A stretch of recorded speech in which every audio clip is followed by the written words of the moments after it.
In this video, we will see how to add a column if it does not already exist in a table. For that, we will be using the table called as sales order. So here our aim is to add a new column which is called as the product underscore category column into the sales table. And before adding the table, we have to check that if that column is already present in the table, and in case if it is already present, we don't have to add the table and we have to print a message like it already exists. So that is our aim. So let us query the table first and see what the table is having. So this is our sales order table. It has got multiple columns and our aim is to add one more column that is called as the product category column into the same table, which is the sales order table. So here the first aim is to check if the column already exists in the table. So for that we have to use two system inbuilt tables which are called as sys.columns and sys.tables. So these are the two tables or the inbuilt tables we have to use in order to identify or find if the column already exists in the table. So for that, let us query the sys.columns table first. Select, let us take top 10 from the sys.columns table. Query this table and see what are the columns it is having. So here are the columns from the sys.columns table. So from this table, we have got multiple columns and only two columns actually we are going to use, which are object underscore ID and the name. Name corresponds to name of the columns from the entire database or table belonging to the entire database, and object ID corresponds to the ID of the particular table. Now, instead of this top 10, we only wanted to take name from system.columns table, and we have to add a where clause where object ID should be the object ID of the particular table, which is the sales order table. And this object ID we have to fetch from the system.tables table.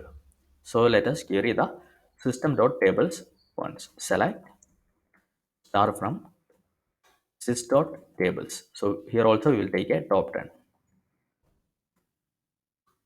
Execute this, and these are the columns which are available in the sys.tables table. So here we can see the name of different tables within the particular database and the object ID corresponding to that particular table. So from this table we will fetch the object ID corresponding to system sorry object ID corresponding to sales underscore order table. For that, instead of this top 10, we only wanted object ID, object underscore ID, and after this table name we have to provide a where clause where name equal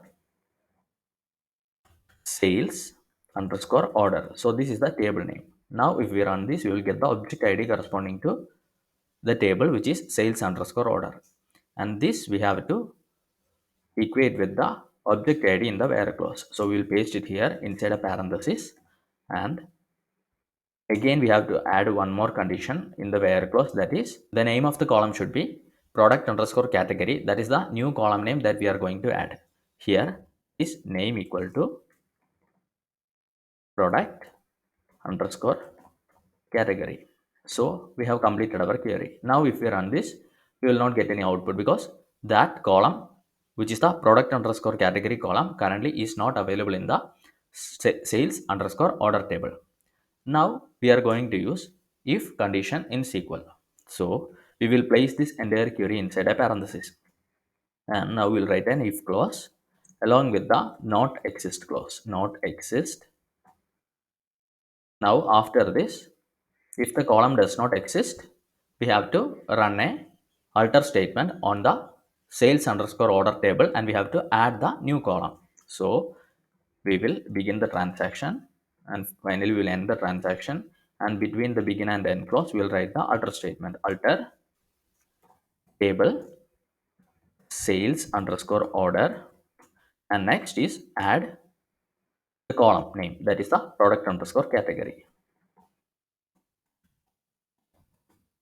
Now also we have to specify the data type. Let us take the data type as variable character and give some length, and let the column also contain all values. So now we have completed our query.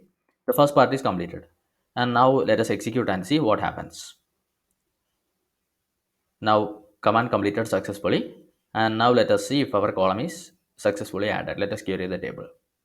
So now when we check the table, we can see that a new column has been added. So why did we use an if clause and a not exist clause to do the same? Because what happens is, now consider that I'm simply running this alter table sales order and I'm adding a new column. Now if I do this, I will get an error and it will tell that column name in each table must be unique. Column name product underscore category in the table is actually already present. So we cannot add that. So now when I am using this if not exist clause and I am checking if the column is already present, and only if the column is not available in the table, run this query. That time we won't be getting that error. Instead, we will get a complete successful message.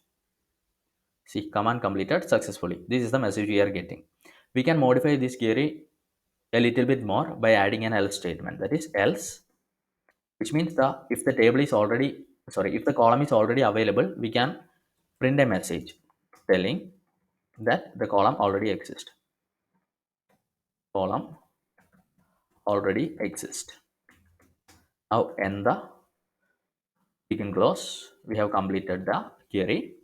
Execute this, and now we can see that since the column is already available, along with this command completed successfully, we will get one more message, that is column already exists. Execute this, and we can see that instead of the previous message, we got a new message telling column already exists. So we don't have to add that column again.